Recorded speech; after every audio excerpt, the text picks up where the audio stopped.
I would like to try to present a few simple ideas based on the linear fracture mechanics and the strain energy density concept, where the can be divided into the dilatation portion and the distortional portion. First is the generally associated with the microcracking dilatation of and the distortional portion is generally associated classically with the Huber-Mises condition and the plastic zone process. Ahead drawing the crack, we can introduce the few process, the zone. First, the process zone undefined yet. The plastic zone associated with the uniaxial stress, and the second one, the decohesion, hydrostatic portion, associated with the hydrostatic portion of the strain energy density, associated with the microcracking decohesion zone, something like that. So when the size of damage zone is specified by the condition of the hydrostatic stress energy density, this is the dotted and red line in this figure for two cases. It was assumed that the crack propagation followed the direction of the smallest plastic dissipation. So it corresponds to the minimum value of distortional stress energy density, specified along the damage zone. This decohesion zone is specified by the with the ultimate stress parameter. So we can extend this formulation to the material problem by the simpler strain continuum condition. When we use the jump, we have the jump on along the y-axis, and they have this relation. We can then we can use this relation to the crack tip formula. So we can formulate in this extent form for the material problem. However, for these special cases, we have the crack near the interface. However, we have the two decohesion zones. First is for the material 1, and the second for the material 2. This part is discontinued at the interface. The global minima of distortion part is located here. So here we have some result from the predicted crack growth angle for different ratio of the Young modulus, and most importantly, the next step of our analysis is the predicted angle of crack propagation for different distance tip to the interface. So important is that when the ultimate stress is less, the damage zone is when the ultimate stress, the material is bigger, the damage zone is small. So this is the simple Griffith theory, where the main is associated with the portion associated with the elastic energy released by the introduced the crack of the length 2a. However, Irving and Dorovan postulated that extended form of Griffith theory to account for the plastic dissipation at the crack tip in this formula. In our analysis, we use to damage dissipation, which is approximated by hydrostatic part of the strain energy density in the wall damage zone specified by this contour. Which in this form, in this formula, on one tip. However, generally we should add to our analysis the plastic dissipation. However, for the objective of this presentation, we constrain to the damage dissipation codes. When we add to this part of the dissipation to the Griffith theory, we can obtain this condition. This condition is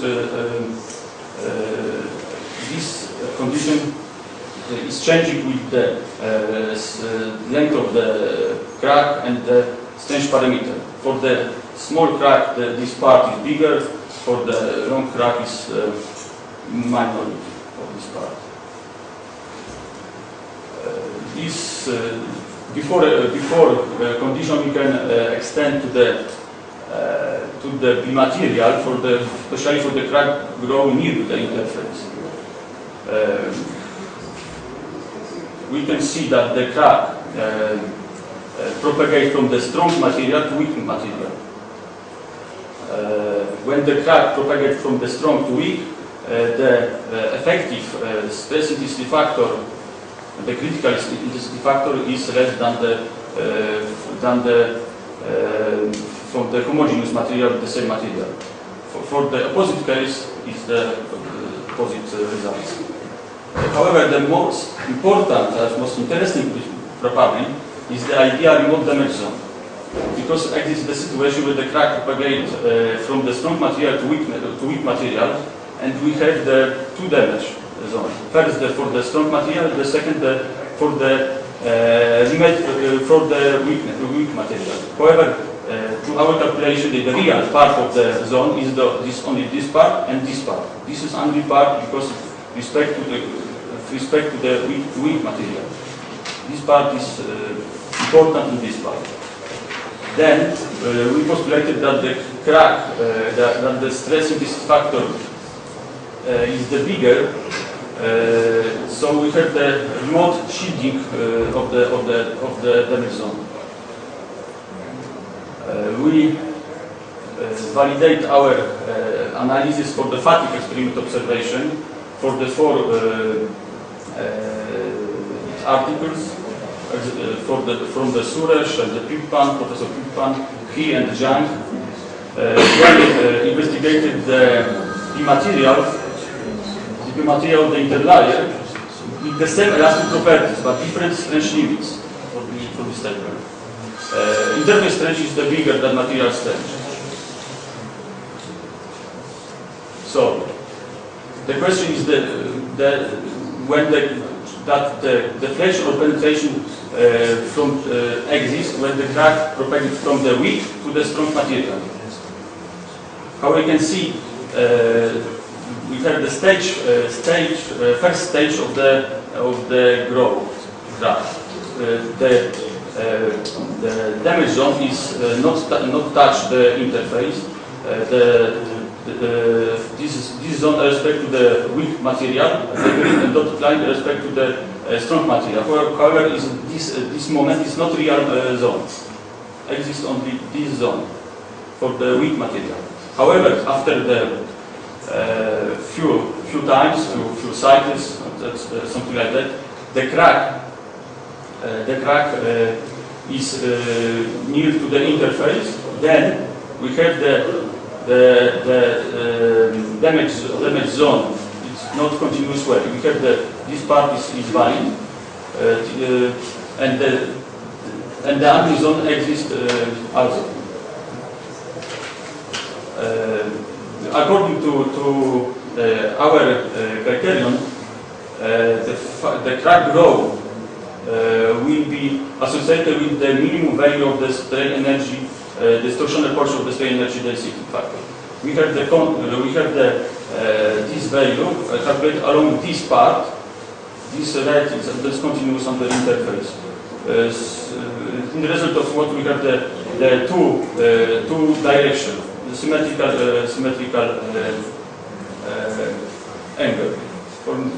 For example, how is the Pippan et al. Results. However, Suresh et al. Also presented these similar results. However, not branching effect is covered. Only one.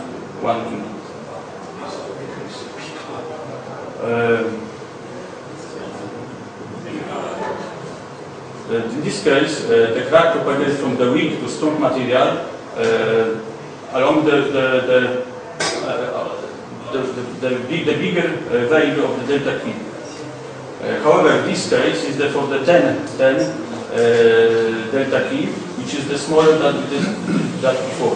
However, the crack through the interface. Here, turn out along the interface before the interface. Here we will jump by going to the interface. What happened? This case and this is very similar to this. However, the most important is the distance where the crack will be turned. So when the crack is near enough to the interface, can be exist appear the damage zone in the strong material. So we have the two value of the two minima for the weakness material and the strong material. We take the angle of crack growth from the minimum of the global minima. So we have this condition is valid. So most important is stress translation and the load value. The fatigue crack growth modes for cracking the interface. Here we use the fatigue damage space energy to describe the fatigue crack growth rate. However, use the simple model similar to the stuff before for the crack condition. When the crack grows from the weak to strong material, we have the shielding of the effect of the strong material. For the case where the crack propagates from the strong to weak material, we have the accelerated mode.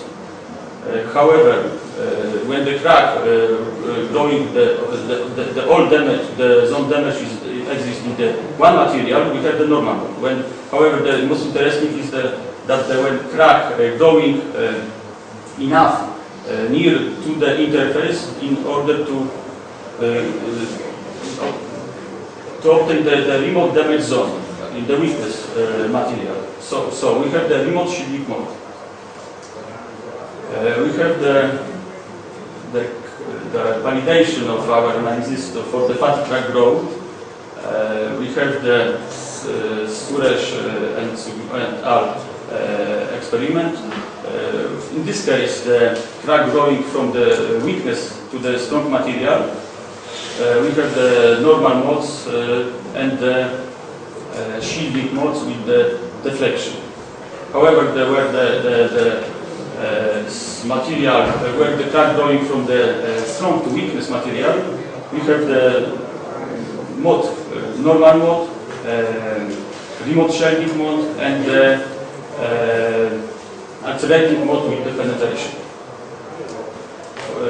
For the experiment for the Pittman et al., we have for the three different amplitudes. We have the more normal mode for the 25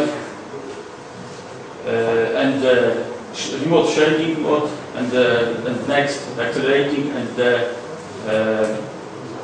penetrating. However, we have the most interesting is this case, where we have the 10 megapascal. What happened? The crack stopped here. We have the mode normal, and the next we have the remote shielding mode. And the next case is where the crack growing from the weak material to the strong material. We have the mode 1, normal mode, and then we have the shielding and the deflection. However, for the smaller amplitude, we have of course, normal mode and then shielding, but exists the penetration according to our theory. The other validation is based on the junk articles, where the crack growing from the strong to weak, when we have the normal mode, and then the next mode is the remote shielding. However, this is the lack of the mode 3. Surprise, however, mode 3 is the accelerating. It is strong to weak. We have the opposite case where the crack growing from the weak to the strong. We have the normal mode and the shielding and penetration. So, concluding remarks. The generalized crack growth criterion accounts for energy, strength, and size parameter. The damage dissipation was assumed to be expressed by volumetric strain energy within damage zone. However, there is loading limitation. However, you can incorporate also the plastic dissipation part, distortional portion of the strain energy density factor. For the material system, the FATIQUE growth is analyzed by including remote damage zone effect. The proposed crack growth model was validated by referring to experimental observation of crack population in the material. Thank you. All right.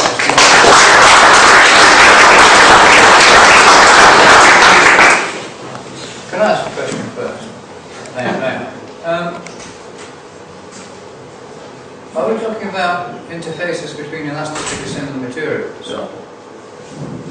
Not between a step change in strength, but in an elastically homogeneous material? That's not the case. Which is it? We have the... It is a plastic. The plastic is elastically homogeneous. It is elastically more or less homogeneous. We have the different parameter for this one in the second material. The stress and the lacunar stress is different. If you have the delta E bigger than the threshold of the... Yeah, no, I'm asking a very fundamental question. The elasticity is the same in both materials? Yes, sir. Okay. The same elastic only small difference. Okay. The ferrite and the austenite has really slight differences. No, I understand. Where the two ferritic steels are more or less the same. But it's just that that's a good question, because I was going to ask what are the Dundas parameters? Well, exactly. there aren't any. Yeah. And in fact, the formulation right ab initio assumes that it's elastically isotropic. Well, not it assumes isotropic as well, but also homogeneous. I assume that it's an isotropic material with the same elastic properties. So I said again. You assume it's elastic. Yes, it's isotropic. Yeah, no, that's fine. Yeah. Okay, sorry, thank you. I didn't need that clarification. Thank you. Sorry, right now, other people.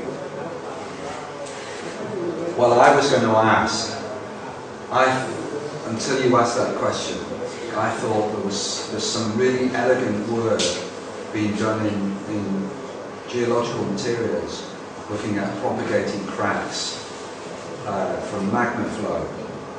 Okay, and what they're interested in is whether the crack can propagate straight up, or whether it hits an interface and then propagates to create what's called sills. Okay. But I think the earlier work had been done on materials with different elastic properties. So this is more to do with plasticity rather than This is more plasticity. okay. The plasticity.